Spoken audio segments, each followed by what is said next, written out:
You're listening to The Corridor, presented by Threshold. To learn more and support our work, go to thresholdpodcast.org.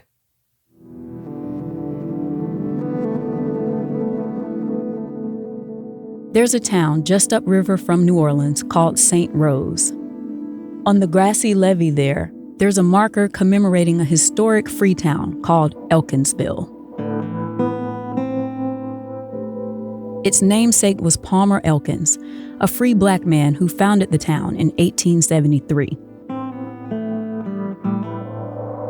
We don't know much about Elkins. He was born around 1832, possibly in Louisiana, but he went north at some point. After the Civil War, he came back to help newly emancipated people create a future for themselves. A big part of that vision were towns like Elkinsville, free towns.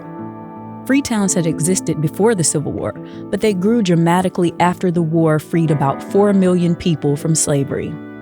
Newly emancipated people founded and built communities throughout the South, often right on the edges of the plantations where they were once enslaved. In these communities, Black people owned property, operated businesses, and protected and enriched cultural traditions. Free towns helped people survive racism, violence, and economic hardship. Elkins paid around $950 for 160 acres of land. He invited families to come and build a life together there, offering training and education. He also established Mount Zion Baptist Church and the oldest Black Preachers Union, both of which still exist today. So there were a couple of things that would be at the root of what allowed Black people, or African-descended people, to survive, thrive, and prosper. This is Dr. Eva Simeon Baham, a retired historian at Dillard University. One, their belief in education. Two, which is a biggie, is land, owning land. Three would be owning the labor themselves, having had their bodies and labor owned for over 207 years. Now they're saying, I want to own my own body and my own labor.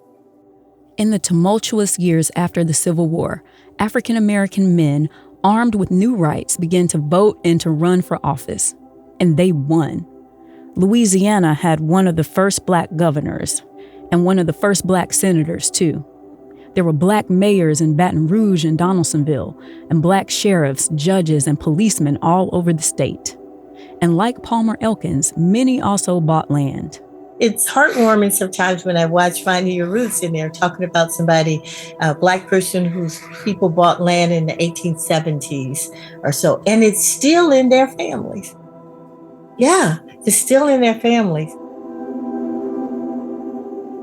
In Destrehan, not far from Elkinsville, the Union Army turned one of Louisiana's largest sugarcane plantations into an agricultural colony that supported formerly enslaved people who were sick or injured. The Army built schools and hospitals and stationed Black soldiers there to guard it. Palmer Elkins spent time there too, working as a laborer and possibly as an educator. The new state government passed laws recognizing marriage between formerly enslaved couples. Records from this time are overflowing with new marriage certificates. And children who had been born into slavery finally became legally recognized as family, not property. So the parents married, the father and the mother goes in, and the father writes down all his children that they had during slavery, so that now they're legitimately ours. You know, they're written into the document that they appeared here. And these are my children. It just still gives me chills that these are my children. These are my legal children. Black people were reclaiming and restoring what slavery ravaged: family, agency, culture, peace. Black communities in the river parishes and all across the South knew that a new world was possible, and they were building it as fast as they could.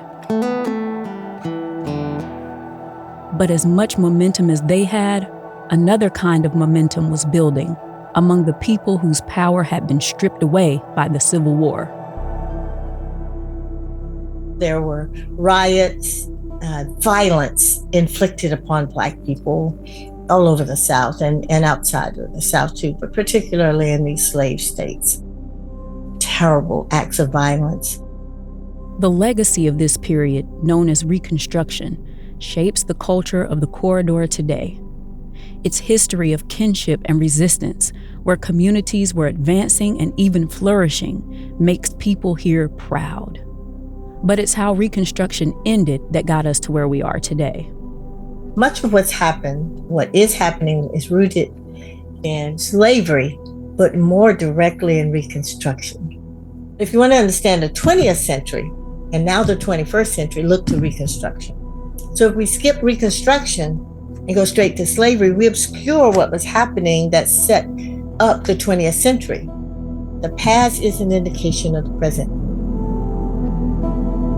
And in the corridor, something happened at the beginning of the 20th century that shaped everything that would come next. What was that? Sounded like it came from the well. Look! That's oil gushing up. It's why plantations and petrochemical plants have so much overlap. And it's why so many people in the river parishes can draw a straight line from their history to their present. In this episode, how Louisiana traded one industry for another and brought oil and plastic to the river parishes.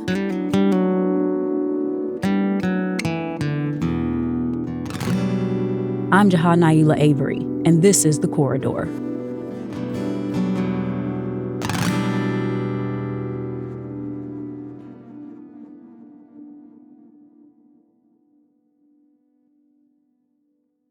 Louisiana was just, it was worse than many other places. And that's saying a lot because the other places were terrible. This is historian Dr. Eva Simeon Baham again. Although violence against African Americans was terrible everywhere, particularly across the South, Eva says that Louisiana was especially brutal. The Knights of the White Camellias in Louisiana, Knights of the Ku Klux Klan, all these people were inflicting all this violence on formerly enslaved people, as well as people who had been free. In the years after the Civil War, massacres happened in New Orleans, Shreveport, Opelousas, Bogalusa, pretty much all over Louisiana. There was also one in a place called Freetown out near New Iberia. It was a place where formerly enslaved people had settled and they had a thriving community there, taking care of themselves. They just about murdered everybody there. It just wiped out the town. One of the defining moments of this era was the famous court case, Plessy v. Ferguson, the case that established the doctrine of separate but equal. That happened here in Louisiana. In fact, the whites-only train that Homer Plessy boarded was just a few blocks from where I got beignets at Café du Monde. Plessy was a free person of color, or gens de couleur libre, which was a legal and social designation in Louisiana. His case made it to the Supreme Court, but the justices ruled against him, legalizing segregation across the country. All over the South, the rights that Black people had won during Reconstruction were being clawed back. All these massacres I just talked to you about, they're rooted in voting rights. They were out there trying to prevent these formerly enslaved people from voting. White Democrats did everything they could to prevent Black people from voting in Louisiana, including perpetrating violence. In 1898, there were 130,000 registered Black voters in the state. Just 6 years later, there were less than 1,000. That's more than 100 times fewer voters. A big reason for this decline was a new state constitution that Democrats forced through in 1898. This new constitution solidified the Democrats' power and made Black people second-class citizens. The new governor, Murphy J. Foster, campaigned for the Constitution and said when it passed, quote, The white supremacy for which we have so long struggled is now crystallized into the Constitution. At the government-run colony in Destrehan, freed people had grown sugar and cotton, and a hospital had cared for hundreds of the sick and injured. But when the plantation's former owner, a high-ranking Confederate, received a pardon, he took the land back, and the freed people were evicted. Eventually, he passed the plantation on to his son, who kept it until 1914, then sold to an oil company. And there, next to the big plantation house, next to Slave Row, a new kind of building went up, an oil refinery. The refinery with its modern structures, technological towers, docks, office buildings, and scientists rest from the crude petroleum, its tremendous power. So, while black political power was being thoroughly and brutally suppressed in the South, while rights were being stripped from the communities in the river parishes, and after a new constitution had proudly written white supremacy into the law, guess what new industry came to town?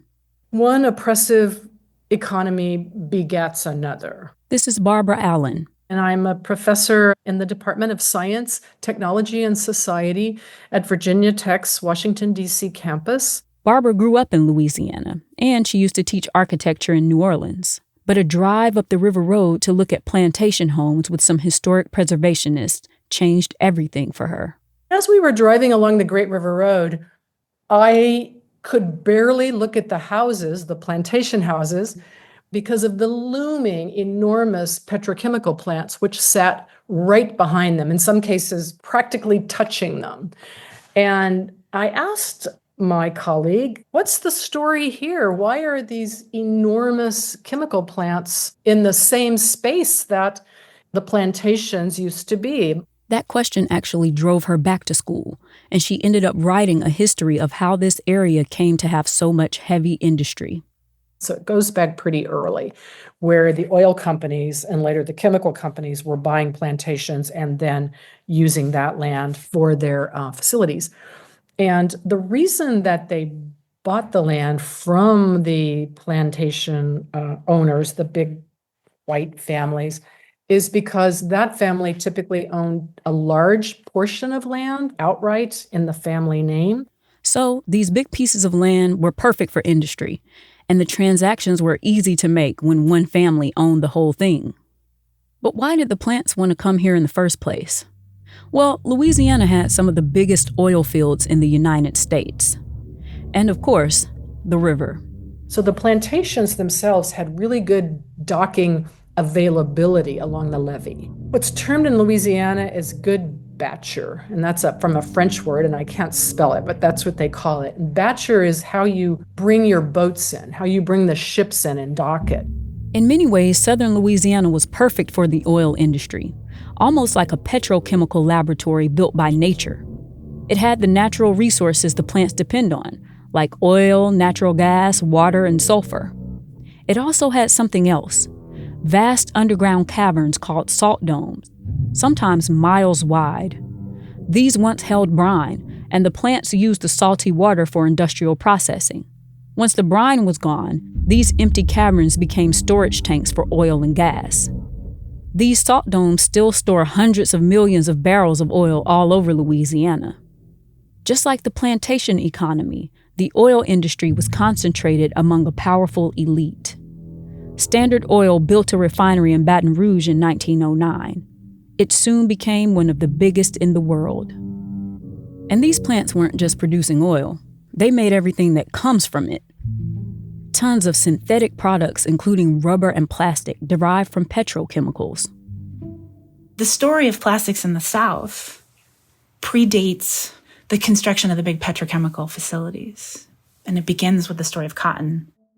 This is Rebecca Altman. I'm an environmental sociologist who writes about the history of plastics and petrochemistry. Although we think of plastics as synthetic, Rebecca says that many early plastics weren't made from petrochemicals at all. I mean, some of the early plastics even came from the waste off of meat packing. There was like a blood-based plastic. There was a milk-based plastic. There was a lot of interest in agricultural waste-based plastics. Those kinds of plastics we would call today bioplastics, made by the chemical and physical modification of things like rubber or cellulose. One of those early plastics was celluloid, which was used as movie film until the 1950s. Hollywood was built on celluloid. But when you really look at the history of celluloid plastics, where did it come from? It came from cotton. And this wasn't some big secret. If you watched an MGM movie in the 1930s, you would see black people picking cotton in the previews. Those plantations were already caught up in early plastics production.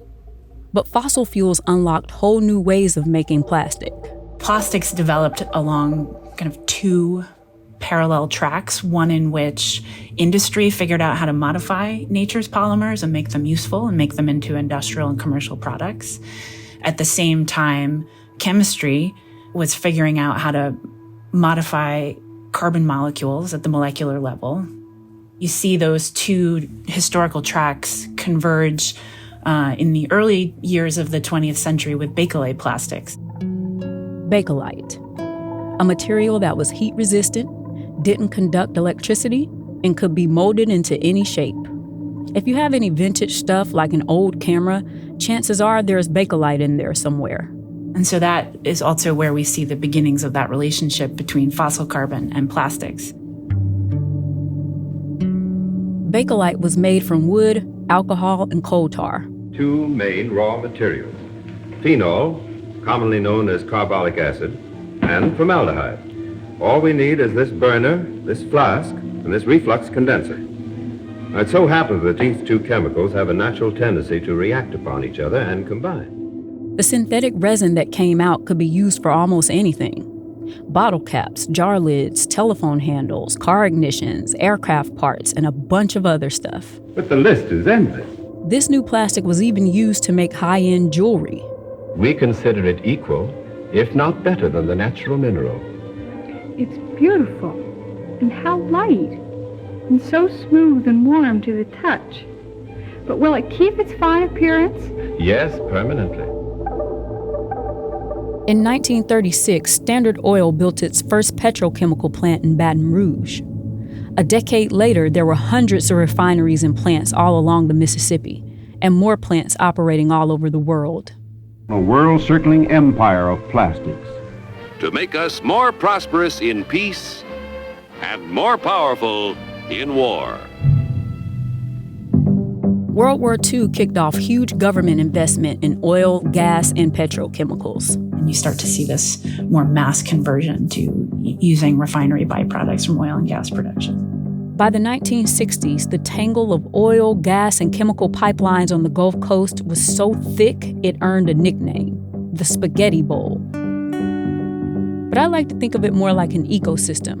One plant's byproduct is another plant's feedstock, and the pipelines are like roots moving resources at every step. As chemists created new substances, they also created new byproducts. And these new byproducts created even more new substances, which became a loop that made products cheaper and cheaper until petrochemicals had taken over huge parts of our daily lives. That feedback loop fueled a post-war consumer bonanza. You see, it's not how much money you've got. It's what you can buy with it. Better things for better living through chemistry. All kinds of natural materials were systematically replaced by plastics, synthetic fibers, and other man-made products. The first successful general-purpose synthetic rubber ever made. Plastics like polyethylene, packaging materials like cellophane, mylar, polyester film, thousands of products, asphalt shingle, upholstery materials, refrigerator enamel, paints, thinners, the lacquers and varnishes, a bowling ball, horseshoes, squeeze bottles. Made with the help of petrochemicals. Petrochemicals. These plants are making synthetic fibers, synthetic dyes, synthetic sweeteners. Like, they're making the synthetic versions of what was made there using enslaved labor, right? Cotton, indigo, sugar. By the 1970s, according to Rebecca Altman, industrial plants in the U.S. were producing more plastic than steel. If you were a chemical engineer or an oil executive, you were living large. It was an oil rush, and champagne flowed like oil at company picnics, in big mansions, and at political fundraisers. You know we all have a smile on that started with nylon and stretches across each happy face. But if you were living in the shadow of these plants, it was a different story entirely. Because these plants didn't just produce new products. They also produced dangerous byproducts. Benzene and other cancer-causing chemicals discharging dangerous chemicals into the swamp. Vinyl chloride monomer. Ethylene. Arsenic, barium, chromium, iron, lead, mercury, sodium, and zinc. Smoke in many colors and carrying many poisons surround us constantly. Yes, this industry was global. Yes, this industry involved toxics. Yes, it involved extractive harms and human rights violations from the beginning. By the 1980s, Louisiana had earned a new distinction, the most polluted state in the country. And when other countries got fed up with their own pollution, some of them moved it to Cancer Alley. One Japanese diplomat told the press, "We will put these high-pollution industries where there is space and water enough to handle them, like here in the South." Along with all this industry came explosions and other toxic disasters. Docks and storage areas along the Mississippi also meant that many people lost access to the river, a primary feature of this landscape. The side effects of industry were obvious, but for many communities here, the benefits were not. Here's Virginia Tech's Barbara Allen again. The chemical corridor was not a boon to the people who lived around it. Morrisonville, a town founded in 1870 by formerly enslaved people, lasted through Reconstruction, through Jim Crow, the Civil Rights Movement, and through the years that followed as refineries sprang up right next door. But in 1989, Dow bought out the whole town. The last person to sell was the deacon of the town's small church. The original Morrisonville now sits beneath a huge petrochemical complex that covers more than a square mile of the riverbank. Residents were relocated to new subdivisions named after the town where they once lived: Morrisonville Estates and Morrisonville Acres. A similar fate befell the free towns of Sunrise and Brevet. The story of the petrochemical industry in Louisiana is sometimes told in a way that makes it feel natural. After all, the plants were meeting a demand and the conditions here were perfect. But the plants didn't just end up here. They were brought here. And as we've seen, it wasn't Black people who brought them. In 1922, there were less than 600 Black voters registered in the whole state of Louisiana. By 1964, 2/3 of Black voters still weren't registered. And on into the 1970s, some people were still living on plantations in the same old slave row quarters that their ancestors had. But despite all these injustices, many Black people wanted to stay and continue to build a life here. This was their home, and they had a history that extended back generations. Here's Dr. Baham again. In the river parishes, many of people were still there, if not the majority of them, or African-descended people. So you have a huge population of people who remained there and who were kept out of voting rights and the like, but they kept fighting. Memory is still so vivid here in the corridor. Maybe because history feels like it keeps repeating. And sometimes the people caught up in those cycles are generations of the same family. After the break, how Louisiana sweetened the deal for industry at the expense of the people who live next door.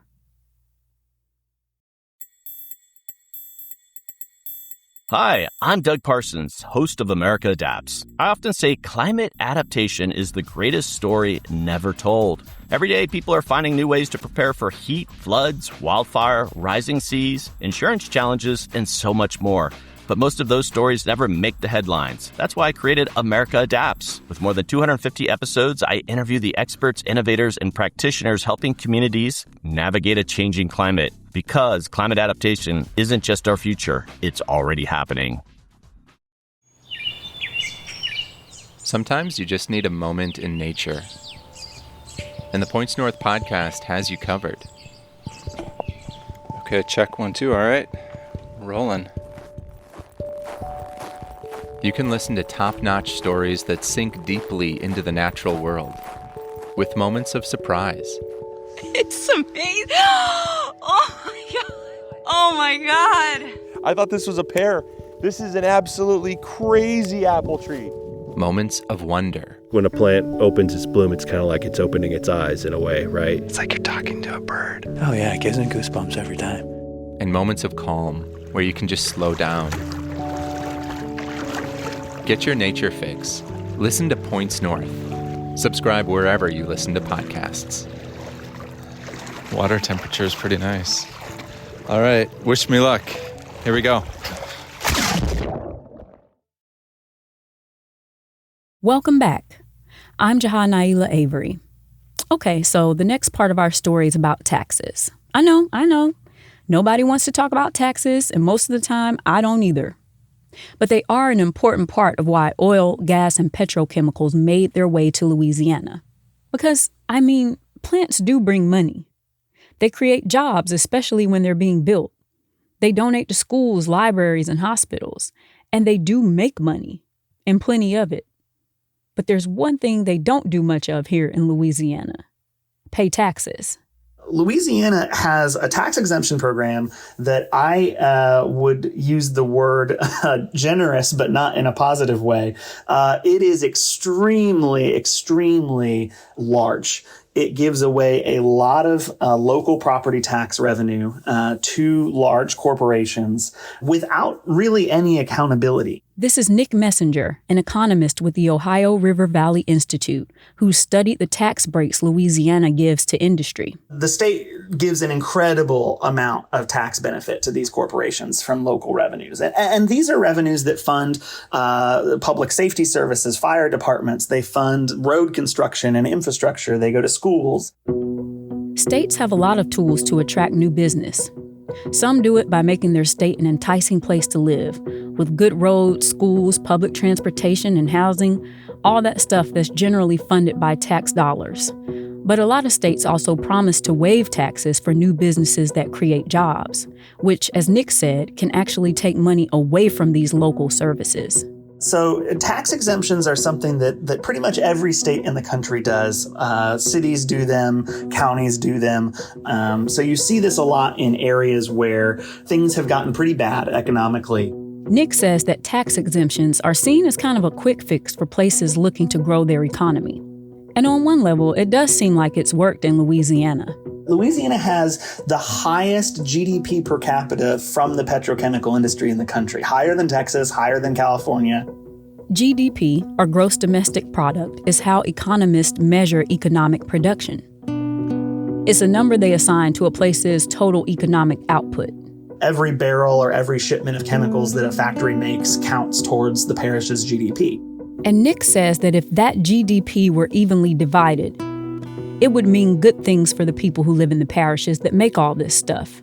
But of course, GDP isn't divided equally among everyone who lives in a state or parish. It's a measure of the economic power of a particular spot on a map, not the power of the people who live there. The plants are producing goods that are valuable to the world, like oil, chemicals, and steel. But the value of that production is concentrated in the corporations that own the plants. Not much is going to local wages or to tax dollars that could fund public services. They're producing a lot of really valuable stuff for the world economy. They're producing chemicals, they're producing steel, they're refining oil, they're doing all these things that the rest of us need to function in our society. But the workers aren't necessarily benefiting any extra because of that. Almost every Black person I interviewed who lives in the corridor mentioned this exact same thing, that the plants regularly bring in workers from other parishes or even other states to work the best jobs. The data backs them up. A recent study found that the majority of jobs in the petrochemical industry in Louisiana go to white people, even though BIPOC people are nearly 70% of the workforce in places like St. John the Baptist Parish. Similar patterns play out in other parishes in the corridor. What it means is if you are in St. James Parish and you are a taxpayer, your public services are losing money to help bring a factory to your parish. But the value of that factory and the income of people who work at that factory might get on the highway and drive to the next door parish at the end of the workday. And that might be where they go grocery shopping and go to restaurants and pay their taxes. And so then if you're a parish in Cancer Alley, you got a factory, you got pollution, you suffer the consequences of, declining home values near the plastic factory. You're giving away your tax dollars, and your neighbor might be the only one who really benefited. This isn't a new thing either. Here's someone saying the same thing back in the 1990s. We've got a bad setup here. Louisiana grants huge subsidies to these big corporations. This is Paul Template, and he isn't just any citizen saying this kind of thing. He was the head of the Louisiana Department of Environmental Quality, the same agency now touting the value of industry to the state. They get very cheap energy, the cheapest of the 48 states. They're allowed to pollute more than any other state. And we have a tax structure that's very regressive. So we tend to tax the people of Louisiana, but not the big major corporations. So how did this happen? It's not like most people here voted to invite a plant into their community and give it these huge tax breaks. A lot of people here weren't even allowed to vote when the first plants were being built. And really, nobody was voting on these tax breaks at all. It's centralized. This is not a case where an individual parish says, hey, we have an idea. We think we want to recruit ExxonMobil to come to our parish. This is a case where a state board, the Board of Commerce and Industry in Baton Rouge, gets together, reviews an application. They don't review them very thoroughly. And then that state board says, you will exempt your local revenue to this company that wants a tax incentive to come to our state. Louisiana's tax exemption program began in 1936, the same year that Standard Oil built its first plant in Baton Rouge. That program remained unchanged for the next 80 years. For residents in that section of the state between Baton Rouge and New Orleans known as Cancer Alley, this has really had an impact in being one of the reasons that so many heavily polluting industries are concentrated in those parishes. And so you're polluting the environment, and you're polluting the environment for largely Black residents of the state. When industry first moved into the state, some politicians tried to channel Louisiana's fossil fuel wealth into the public good. Huey Long, the state's most infamous governor, battled Standard Oil's business monopoly throughout his political career. In 1929, he tried to raise taxes on fossil fuel production to fund social programs. As you might imagine, oil companies weren't too happy about this, and they led an effort to impeach him. The politics got so intense that bloody fistfights broke out on the floor of the Louisiana House of Representatives. You go all the way back to the 1930s when this program first started, and Louisiana was ahead of a lot of the other southeastern states economically when you talk about income per capita in the state. Even though these plants got exemptions from property tax, the state still got a lot of tax money from each barrel of oil and gas. By the 1950s, this revenue allowed Louisiana to spend more on schools, hospitals, and other social programs than almost anywhere else in the country. So much so that conservative politicians were even complaining that Louisiana was a welfare state. Nevertheless, in the parishes of St. James and St. John, average income was still way below the poverty line, and local jobs were scarce.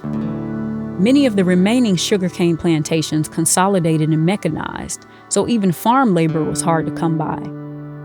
Meanwhile, white supremacist violence was so rampant that local NAACP chapters struggled to stay active outside New Orleans.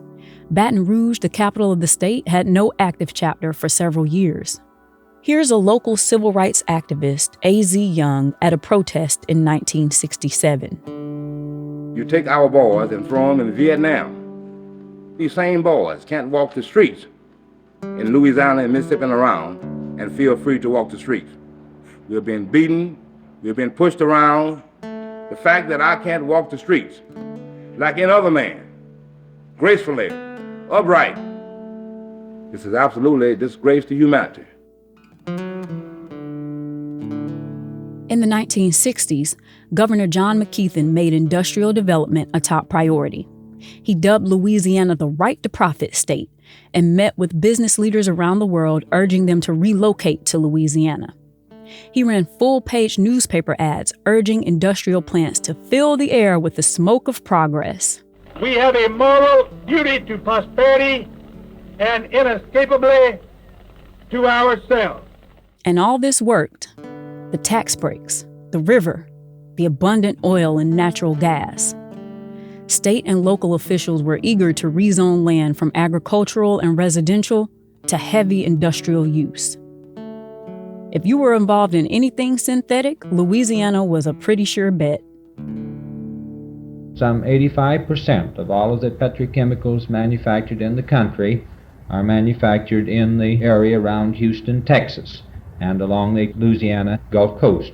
Plant after plant broke ground, built by some of the biggest companies in the world: Dow, DuPont, Union Carbide, Monsanto. But even though Louisiana attracted more industry, its economy didn't grow as fast as neighboring states. You fast forward into the 80s and 90s and now the 2000s and 2020s, and Louisiana's behind those same states. Other states like South Carolina, Georgia, have grown faster than Louisiana without giving away as much money. As more and more plants moved in, some people began to question the promises made by the state and by the plants. Instead of getting better, they felt like their lives were actually getting worse. If you build it, they don't always come, because the reality is people want to live in a high quality neighborhood, in a clean environment, in a place where they can raise, their families or have friends and go to restaurants and parks and all these amenities, all these quality of life things. So the reality is that giving a bunch of tax incentives away to large multinational corporations doesn't really do much. The economic benefits weren't being shared, and the people who lived in the corridor were stuck with the pollution and the health problems that came with each new plant. And Louisiana politicians kept promising more and more industry. Here's Barbara Allen again. The current and projected growth in the petrochemical industry in the state is really ignoring all the people that live along Cancer Alley, that live in those refinery zones, which are basically a spine going up all the way to Shreveport. But not everyone felt that way about the growth of industry. Here's the president of the Louisiana Chemical Association in 1992. God didn't give us the white beaches that he gave Florida. He didn't give us the 3 Miss Americas that he gave Mississippi. He gave us dead dinosaurs. He gave us fossil fuels. And from that fossil fuel base has come oil refineries and has come the chemical industry that's followed the barrel of oil and the MCF of gas. Even with those huge tax exemptions, there is still a huge economic spinoff from this industry in this state. Louisiana got another industry booster in the governor's office in the 1990s. A man who began his career as a sugar planter before developing close ties to the petrochemical industry. He too ran big newspaper ads that invited industry to relocate to Louisiana. Today we celebrate a new freedom for Louisiana. Freedom from excessive government and mindless regulations. That governor's name? Mike Foster, the grandson of Murphy J. Foster, the governor who, 100 years earlier, had championed the white supremacist Constitution of 1898. A century ago, my grandfather stood here and took this same solemn oath I've taken today. The history of this moment doesn't escape me. Rather, it overwhelms me. My grandfather was a man of vision. Despite his vision, I doubt that he could have seen that a century later, his grandson would stand here and take the same oath of office for our state's highest office. Louisiana has been good to me and my family. As governor, Mike Foster was extremely pro-industry. He was against environmental regulations, or really any regulations at all. And he lived in a big house that he had personally renovated. Oak Lawn Manor, a former sugarcane plantation where more than 300 people had lived, worked, and died in slavery. Sugarcane, oil and gas, hunting and fishing, those are sort of the holy trinity of Louisiana, if you will, South Louisiana, and you're involved in all of those things, are you not? Yeah, I guess so, because I grew up down here, and you can't live down here and not be part of it too easily. So the governor who brought Louisiana out of the 20th century and into the 21st was the grandson of the one who brought it out of the 19th into the 20th. The younger Foster was really popular too. He was adamantly against affirmative action and very much in favor of an economy based on extraction. And he got the endorsement of someone that arguably swung the election in his favor, David Duke, the former Grand Wizard of the Ku Klux Klan. Power was at the center of all of this. Here's historian Eva Simeon Baham again. People who had power prior to this were not willing to concede it. In the post-Civil War Black legislatures, in local elections, you see it in the 1866 or so massacre in New Orleans, this white nationalist, white supremacy. You see it over and over. You see it all the way through integration, Brown v. Board, and then into 50s, 60s, into 70s, the resistance to it. I would suggest to you that it is still about maintaining power. That unwillingness to concede or even share power ended Reconstruction after only 8 years. But for those 8 years, it seemed like the United States might actually try to right some of the wrongs inflicted between 1619 and 1865. For those 8 years, Black people began to imagine and build a different future. But that future never happened. Reconstruction ended, and power returned to the same people who'd had it before the Civil War.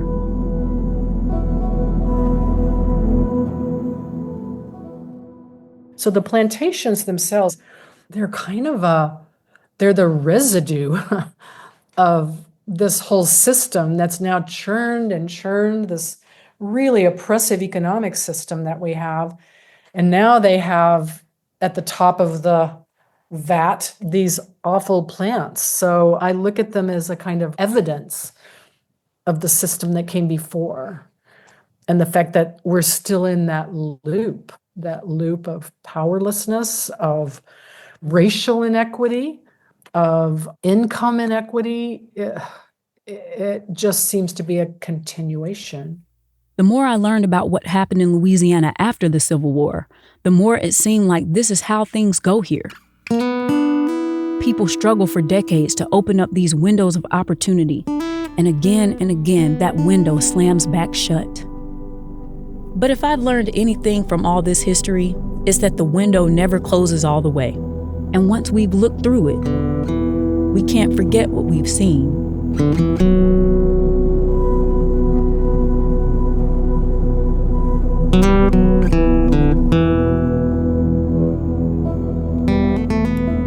Next time on The Corridor. People think like, oh, well, what did you expect when you moved in next to an oil refinery? That's not the way it went down. The community has been there since shortly after the Civil War, and they've been impacted by petrochemical pollution for 100 years. The Corridor is presented by Threshold and Oracle Productions. Jaha Naila Avery is our reporter and host. Writing, mixing, and production by Erica Janik and Sam Moore. Music by Joy Clark and Todd Sikafus. I'm executive producer Amy Martin. Learn more and support the show at thresholdpodcast.org.